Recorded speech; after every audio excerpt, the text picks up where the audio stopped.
Hi friends, నమస్తే. ఎలా ఉన్నారు అందరూ? సో వెల్కమ్ టు నా ద్వారా కొన్ని విషయాలు. ఈరోజు మన కొత్త టాపిక్ వచ్చేసి మనీ సేవింగ్ టిప్స్.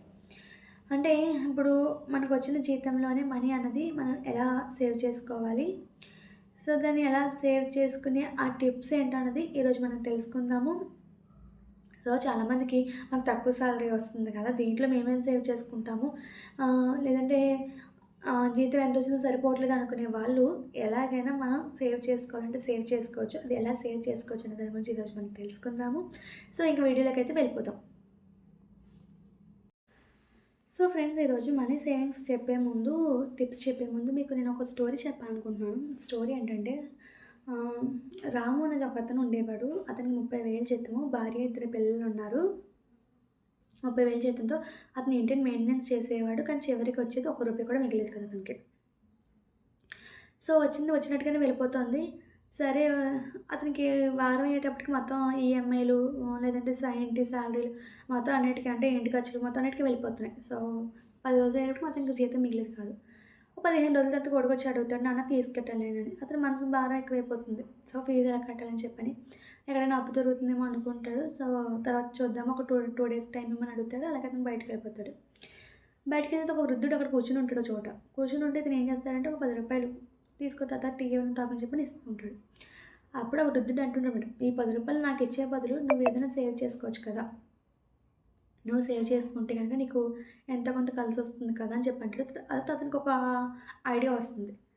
నిజమే కదా, నేను ఫస్ట్లోనే తీసి పక్కన ఎందుకు పెట్టుకోకూడదు, నేను తర్వాత లాస్ట్లో నేను ఎందుకు సేవ్ చేసుకోవాలనుకుంటున్నాను.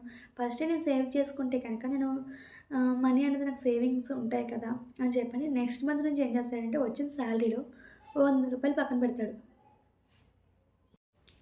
సో 100 రూపాయలు పక్కన పెట్టేసేవాడు. అలా 6 నెలలు అయ్యేటప్పటికి మీకు 600 అవుతుంది కదా. సో అలా కొంచెం అమౌంట్ అనేది పెంచుకుంటూ వెళ్ళాడు. తర్వాత 2 సంవత్సరాలకి అతనికి వచ్చిన అమౌంట్‌తో చిన్న బిజినెస్ ప్రారంభించాడు. ఆ బిజినెస్ కూడా సక్సెస్ అవ్వడంతో అలా 5 సంవత్సరాలు అయ్యేటప్పటికి అతను అంత లెవెల్‌లో ఉన్నాడు. సో ఇక్కడ మీకు అర్థమైంది ఏంటంటే, అతని జీతం పెరగలేదు, అతని ఖర్చులు మారాయి. అతను ముందు సేవ్ చేసుకోవడం నేర్చుకున్నాడు. జీతం అలాగే ఉంది. అప్పటికే 5 సంవత్సరాలుగా 30,000 చేస్తున్నాడు అతని సాలరీ. కానీ ఇక్కడ అతను ఖర్చులు తగ్గించుకున్నాడు. అంటే ఏంటంటే, ప్రతి నెల ముందుగానే సేవ్ చేయడం నేర్చుకున్నాడు. సేవ్ చేసుకుంటూ అలా అతనికి ఒక ప్రణాళిక అనేది అలవాటు చేసుకుని, దానికి అలవాటు పడి అమౌంట్ అన్నది తెచ్చుకొని ఒక మంచి బిజినెస్ పెట్టుకుని, ఆ బిజినెస్‌తో అతను ఒక లెవెల్‌కి అన్నది వెళ్ళాడు. సో ఫ్రెండ్స్, ఏంటంటే మనకిప్పుడు మనీ అనేది లాస్ట్‌లో మనం సేవ్ చేసుకోవడం కాదు, ఫస్ట్‌లోనే సేవ్ చేసుకోవాలి. సో దీనికి మనకి మంచి టిప్స్ అయితే ఉన్నాయి మన దగ్గర. సో ఈ టిప్స్ అని మనం ఫాలో అవుదాం. ఒక్కొక్క టిప్ నేను చెప్తూ ఉంటాను, చూడండి. సో ఇంక సేవింగ్స్ ఏంటంటే, మనకి ఇప్పుడు జీతం ఎంత వస్తున్నది ముఖ్యం కాదు, మనం ఎంత పొదుపు చేస్తాం అనేది ముఖ్యం. మనం ఎంత జీతం తెచ్చుకొని అనవసరంగా మనకు వచ్చే జీతము, దాన్ని బట్టి మన ఖర్చులు అనేవి ఉంటాయి. సో మనం ఎంత సంపాదిస్తున్నామో అది మనకి బయటకే వెళ్ళిపోతుంది. కానీ పొదుపు చేయడం నేర్చుకుంటే కనుక ఖచ్చితంగా, సేవింగ్స్ అనేవి ఉంటే కనుక ఖచ్చితంగా మనిషికి ఎంత జీతం వచ్చినా కూడా సరిపెట్టుకోవచ్చు. సో ఎలా సరిపెట్టుకోవచ్చు అంటే, మనకి ఇంకా ఫస్ట్ టిప్ వచ్చేసి, ఫస్ట్ మనకి ఎంత శాలరీ వస్తుందో చూసుకోవాలి. ఎంత శాలరీ వస్తుంది, ఫర్ సపోజ్ కొంతమందికి ఒక 50,000 వస్తుంది అనుకోండి.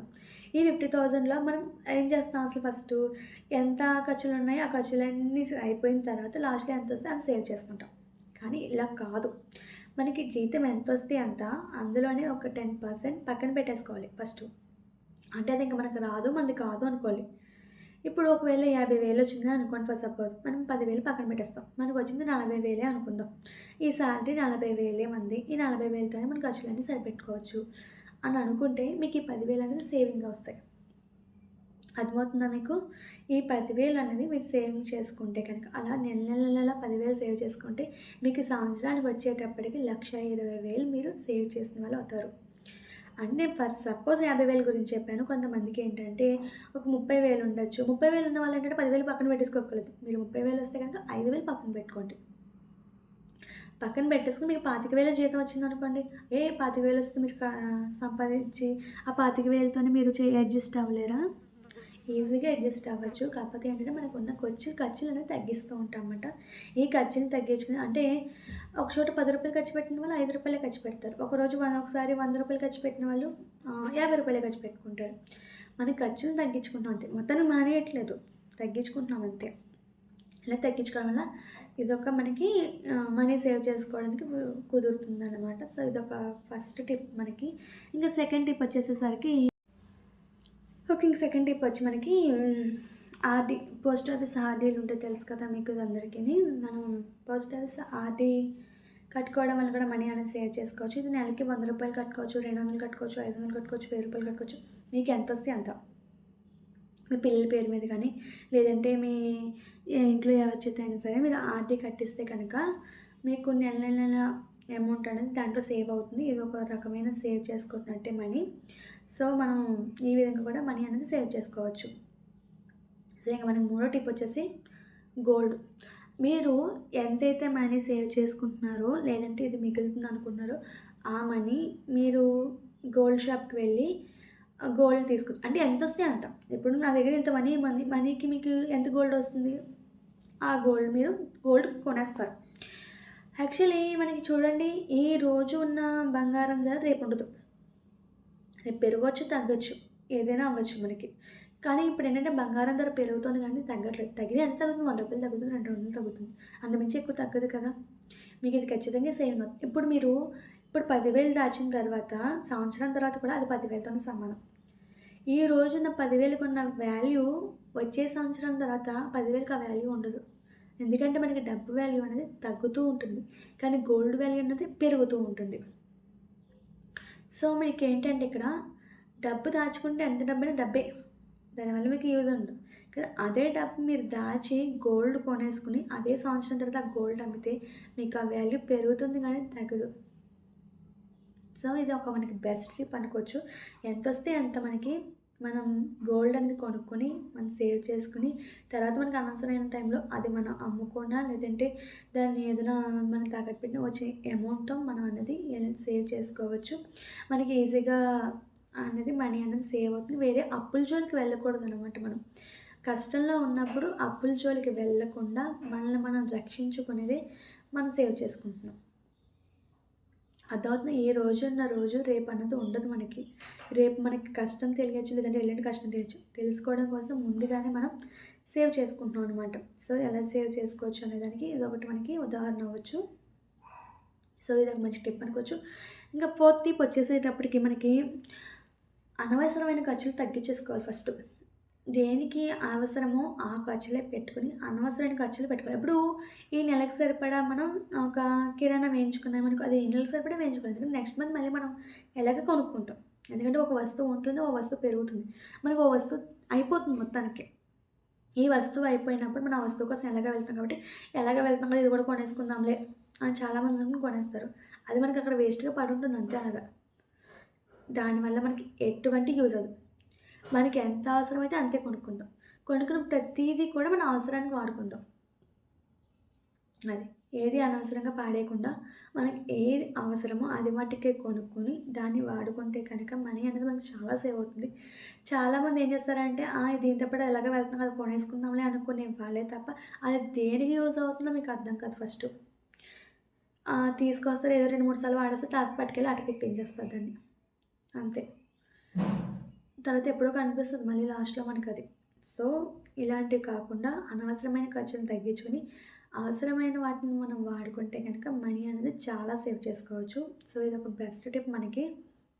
అలాగే నెక్స్ట్ వచ్చేసరికి మనం శాలరీ వచ్చిన వెంటనే ఏది మనం కొనుక్కుంటున్నామో అనేది ఒక ప్రణాళిక అంటే ఒక బడ్జెట్ వేసేసుకోవాలి. మనం డైరీ మీద కానీ బుక్స్ మీద కానీ ఏదైనా చిన్న పేపర్ మీద కానీ ఏం కొనుక్కుంటున్నాం, ఎంత వాడుతున్నాం, ఎంత అవుతుంది అని ఒక ప్రణాళిక మనం బడ్జెట్ ప్రణాళిక తయారు చేసేసుకుంటే దాంట్లో అసలు మనకి ఎంత మిగులుతున్నది, దాన్ని మనం ఏం చేస్తున్నాం అని చెప్పి అనేది ఒక తెలుసుకోవచ్చు. సో ఇది ఒక బెస్ట్ టిప్ మనకి. సో ఫ్రెండ్స్, మీరు ఈ టిప్స్ యూజ్ చేసుకుని మనీ సేవ్ చేసుకుంటే కనుక మనకి అది కూడా ఒక రకమైన సంపాదన అవ్వచ్చు అన్నమాట. సో ఫ్రెండ్స్, మనకి ఇంకోటి ఏంటంటే బయట ఈ మధ్య చాలా ఎక్కువ మంది బయట తినడం నేర్చేసుకున్నారు, అంటే ఫాస్ట్ ఫుడ్స్. ఇది మనకి మనీ ఏమవుతుందో ఎంత అవుతుందో కూడా తెలియట్లేదు ఎవరికి కూడా. చిన్నది మనకిప్పుడు ఏదైనా కొనుక్కున్నామంటే అది రూ. 100, రూ. 200 దాకా అయిపోతుంది. బయట ఫాస్ట్ ఫుడ్స్ రేట్స్ ఎక్కువున్నాయి. సో, అది మన ఇంట్లోనే చేసుకుంటే దాంట్లో సగం కన్నా సగం ఖర్చు తగ్గిపోతుంది మనకి. ఇది కూడా ఒక మంచి బెస్ట్ టిప్పే అనుకుంటున్నాను నేను.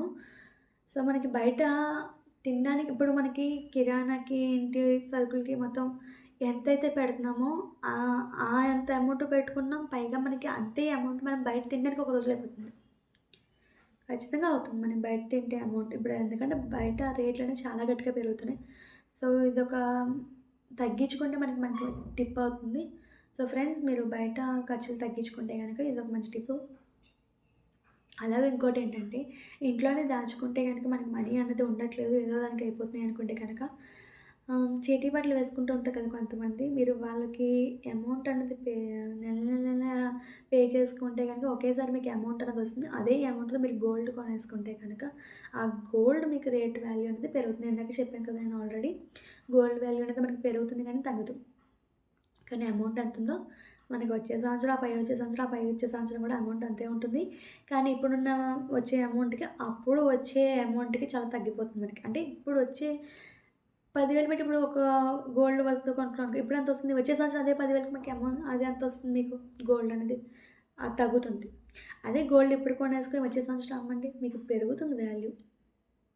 సో, ఇదొక మంచి బెస్ట్ టిప్ అనుకోవచ్చనమాట. సో, మీరు చిట్టి బట్టలు గానీ, లేదంటే బయట పోస్ట్ ఆఫీస్‌లో కానీ, లేదంటే నెల నెల అమౌంట్ బ్యాంక్‌లో వేసుకున్నా కూడా మీకు అమౌంట్ అనేది పెరుగుతూ ఉంటుంది. అదే అమౌంట్ మీరు తీసేసుకొని 1 ఇయర్ తర్వాత గోల్డ్ కొనుక్కుంటే కనుక ఈ అమౌంట్ అనేది మీకు సేవింగ్ అయితే అవుతుంది. సో, ఇదొక మంచి బెస్ట్ టిప్స్ అని నేను అనుకుంటున్నాను. సో, ఈ ఫ్రెండ్స్ మీకు వీడియో నచ్చితే గనక లైక్ చేయండి. అలాగే ఈ వీడియో మీకు ఎలా అనిపించిందో కామెంట్ సెక్షన్‌లో కామెంట్ చేయండి. మీ ఫ్రెండ్స్ అందరికీ షేర్ చేయండి. మరిన్ని వీడియోస్ కోసం ఛానెల్‌ని ఇప్పుడే సబ్స్క్రైబ్ చేసుకోండి. So, thank you friends. Bye. మళ్ళీ కొత్త వీడియోలో కలుద్దాం. అంతవరకు బై ఫ్రెండ్స్.